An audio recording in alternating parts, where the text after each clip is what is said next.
نماز تسبیح کا۔ اچھا آپ لوگ جب نماز تسبیح پڑھیں گے تو آپ ایک تو ظاہری بات ہے یہ لمبی نماز ہوگی، ٹھہر ٹھہر کے پڑھنی ہے، سپیڈ نہیں، سبحان اللہ الحمدللہ لا الہ الا اللہ، اللہ کا واسطہ ایسے نہیں کرنا۔ آپ اللہ کا نام لے رہے ہو، مجھے کوئی کہے فان فان فان فان فان فان تو میں تو اس کو بدتمیزی سمجھوں گا بھائی۔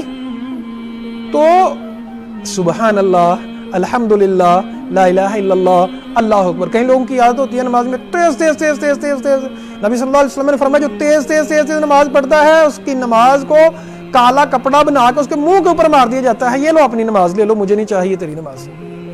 تو ٹکرے مارنا نماز میں یہ درست نہیں ہے۔ کہتے ہیں کہ اگر نماز میں آپ کو سکون نہیں مل رہا تو نماز سکون سے پڑھ کے ذرا دیکھ لیں، اب ہو سکتا ہے سکون مل جائے۔ تو نماز تیز تیز نہیں پڑھنی، سکون سے پڑھنی ہے، خشوع خضوع سے پڑھنی ہے، اور اس طرح پڑھیں کہ ہو سکتا ہے یہ نماز ہماری آخری۔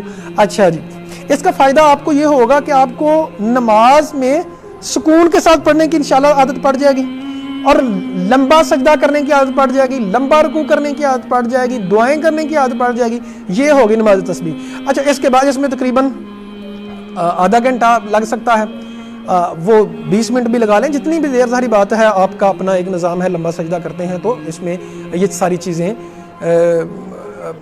آ جاتی ہیں۔ اچھا جی، اب سمجھیں اس کو کہ آپ لوگوں نے زیادہ سے زیادہ سجدے میں جا کے دعائیں کیا کرنی ہیں۔ اللہم ادخلنا برحمتک فی عبادک الصالحین، اردو میں کر لیں، اے اللہ ہمیں صالحین بندوں میں شامل فرما، اے اللہ ہمیں صالحین بندوں میں شامل فرما، اے اللہ مجھے صالحین بندوں میں شامل فرما۔ اور یاد رکھیے گا اللہ جو ہے رب العالمین ہے، اللہ ضرور صالحین بندوں میں شامل فرمائے گا۔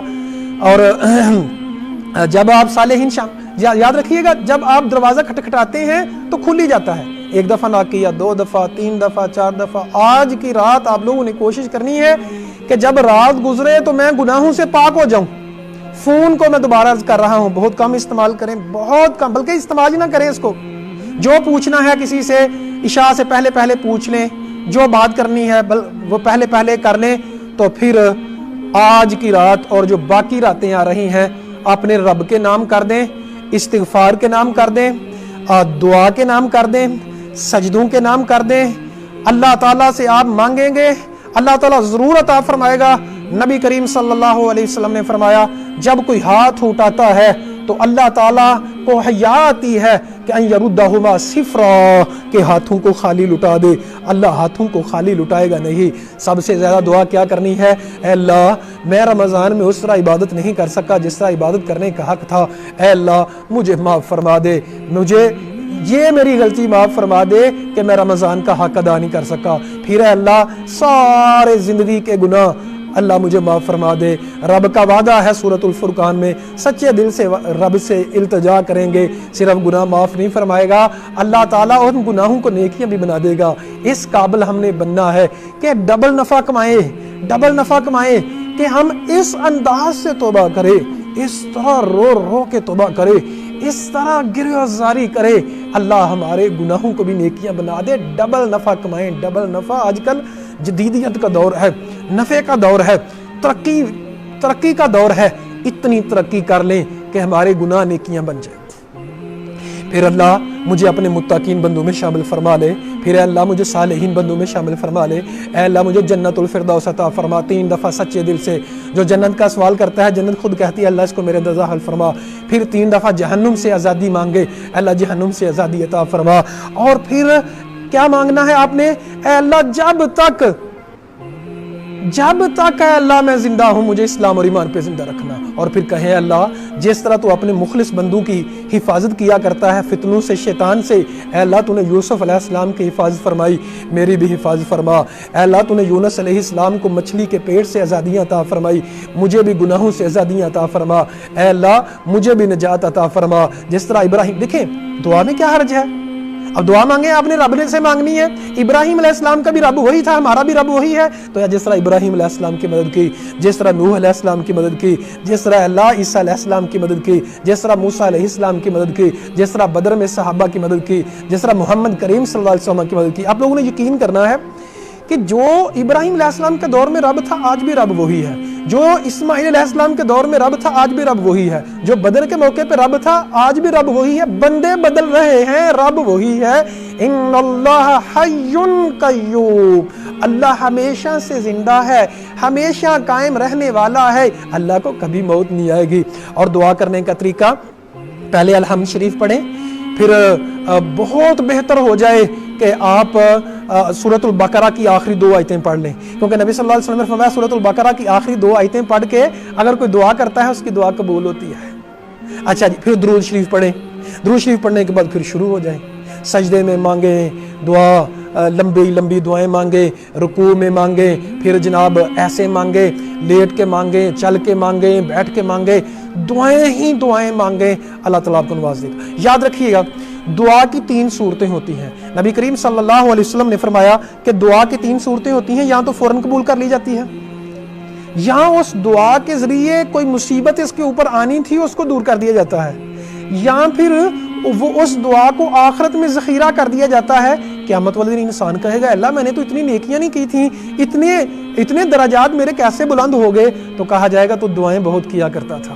اللہ اکبر کبیر۔ قرآن مجید کا ہم خلاصہ پڑھ رہے ہیں، تو قرآن مجید کا خلاصہ یہ ہے کہ جب آپ کو مشکلات نہیں ہیں پھر بھی مانگے، جب مشکلات ہیں پھر بھی مانگے۔ نبی صلی اللہ علیہ وسلم نے فرمایا جو آسانیوں میں رب کو بہت پکارتا ہے اللہ تعالیٰ مشکلات میں اس کی دعاؤں کو بہت قبول فرماتا ہے۔ تو اللہ تعالیٰ فرماتے ہیں یا عبادی الذین اسرفوا، اے میرے بندو جنہوں نے اپنی جانوں پہ ظلم کیا، لا تقنطوا من رحمت اللہ، اللہ کی رحمت سے مایوس نہ ہونا۔ اور یہ بہت ہی کم علمی اور جہالت ہے یہ کہنا جی میرے گناہ تو بہت زیادہ ہیں، اللہ کیسے معاف فرمائے گا؟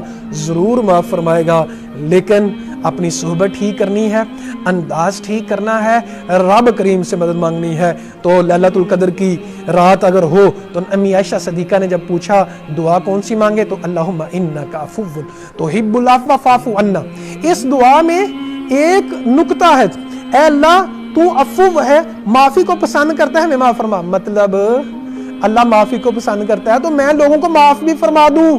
بہت اچھا ہو جائے کہ آپ اپنے دل سے سب کے لیے کینہ حسد بغض نکال کے تو پھر دعا کریں، پھر زیادہ چانس ہیں دعا کو قبولیت کے۔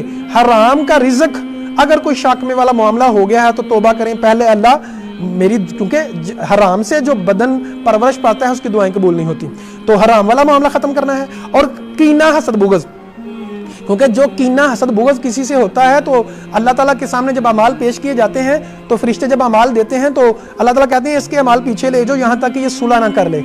اور اعمال میں دعا بھی آتی ہے نا جی، تو دعا بھی عبادت ہے، سو دعا بھی قبول اس بندے کی نہیں ہوتی جس کے دل میں کینہ حسد بغض اپنے مسلمان بھائیوں کے بارے میں ہے۔ تو سچی توبہ کر کے استغفار کر کے رب سے دعائیں کریں، میں بھی آپ لوگوں کے لیے دعائیں کروں گا بہت زیادہ، آپ بھی میرے لیے دعائیں کرنا۔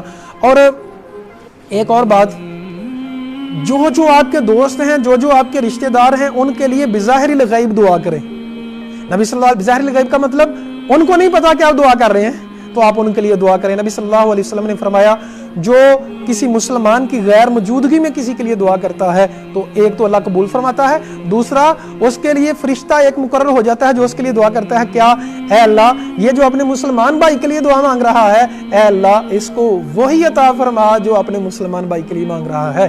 اور اسلام ہمارا کیا کہتا ہے؟ لا یؤمن احدکم حتی یحب لاخیہ ما یحب لنفسہ، وہ بندہ تو اس وقت تک مومن نہیں ہو سکتا یہاں تک کہ اپنے لیے بھی، اپنے بھائی کے لیے بھی وہی پسند کرے جو اپنے لیے پسند۔ اگر آپ چاہتے ہیں آپ جہنم سے آزادی پائیں تو اپنے مسلمان بھائیوں کے لیے بھی، خصوصی طور پہ جو آپ کے ریلیٹڈ ہیں، ماں باپ ہیں، بہن بھائی ہیں، دوست احباب ہیں، جنہوں نے آپ کے لیے دعا کا کہا ہوا ہے، وہ ان کے لیے کثرت سے دعا مانگے۔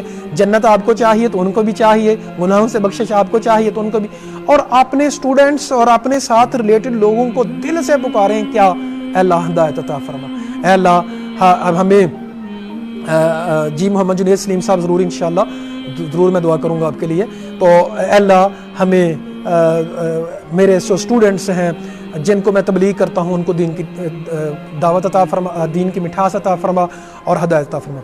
جب آپ کسی کو دعوت دینا چاہ رہے ہیں، بہت زیادہ لوگوں کو یہ شکوہ ہوتا ہے کہ ہماری کوئی بات نہیں مانتا، جب آپ کسی کو دعوت دینے چاہتے ہیں، دعوت دینے سے پہلے دعا کیا کریں، پھر دعوت دینے کے بعد دعا کیا کریں۔ اور دعوت میں اسلوب انداز حکمت والا ہونا چاہیے۔ اللہ سے دعا ہے اللہ تعالیٰ ہمیں اپنے دین کی خدمت کے لیے چن لے، سعادت مند بنا دے، خوش بخت بنا دے، ہم سب کو جنت الفردوس عطا فرمائے، جہنم سے آزادیاں عطا فرمائے، اور متقین، مخلصین اور صالحین، راکعین، ساجدین، صائمین، قانتین، تائبین، حامدین، حامدات میں اللہ ہم سب کو شامل فرما لے۔ آمین ثم آمین۔ آپ لوگوں کو میں طریقہ بتلا رہا ہوں، ایسے ہی آپ نے دعا کرنی ہے، میرا رب ضرور دعائیں قبول فرمائے گا۔ اقول قولی ھذا استغفر اللہ لی ولکم ولسائر المسلمین۔